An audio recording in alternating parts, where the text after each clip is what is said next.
Hi, this is Eric Martin with Board Game Geek. I'm here with Fletch from Forest Present Creative, looking at Donner Dinner Party. A fun family game, I'm sure. Oh, yes. Yes. You'll be eating it right up.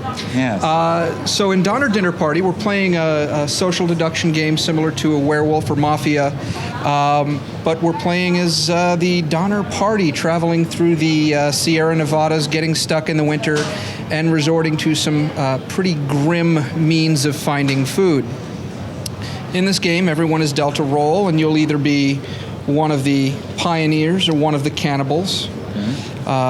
Everyone will also be given a supply. Some players could have a compass or a cross or snowshoes, and these are things that can be either used throughout the course of the game or might be used if in the event that you are eaten. Say somebody decides, we're eating you today, you play your rifle, you take out another player as you go.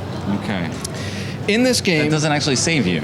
Well, it doesn't save you, but it does help you play a little more spitefully, and hopefully if you're one of the pioneers, you're taking out one of the cannibals, and if you're one of the cannibals, you can take out a pioneer. Okay. The goal of the game, if you're a cannibal, is to have even numbers or outnumber the pioneers, and if you're a pioneer, your goal is to survive a certain number of weeks without the cannibals outnumbering you. Okay. So in every week of the game, my favorite of the supplies in the game, one player may wind up being Old Tasty. In the event that Old Tasty is consumed, whether he be a cannibal or a pioneer, he's so tasty, everyone in the camp now has a taste for human flesh. Everyone's a cannibal. Cannibals win automatically. Okay. Tasty. So over the course of the game, everyone... I assume that bloodline does not last long in real life. Well, in real life, none of them lasted, so... Wow, okay. Yeah. Over the course of the game, to help quicken the flow of information and finger pointing, everyone will go out each week hunting, foraging for food. The goal is, if you're a pioneer, to have enough food to feed everyone in the camp, and if there's not enough food, well, we're going to have to eat somebody. So the cannibals are trying to make sure those numbers, the food supply doesn't keep everyone fed.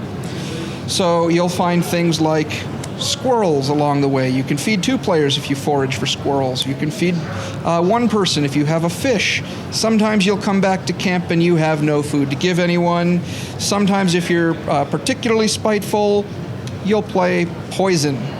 Typically, you're going to see the cannibals play this, not so much the pioneers. But sometimes the pioneers have no choice. They have to play the poison and hope that someone has the medicine card. Strategically, if you're playing as a cannibal, it might be good to throw in medicine because it's not food. It's not going to help anyone survive. Okay. You play this out. There's a camp leader every round. The camp leader is allowed to look at one person's contribution to the food supply, gives them a little bit of information. They can start pointing fingers. If you're a camp leader and you're a cannibal, it might be in your interest to lie about somebody's food offerings. But we play this over the course of 7 rounds, and by the end, if there are enough pioneers that the cannibals have not taken over the camp, the pioneers win. Okay. We also have a feature where, as you're taken out, you may play as a ghost, which allows you to grunt, point, gesture, but not speak.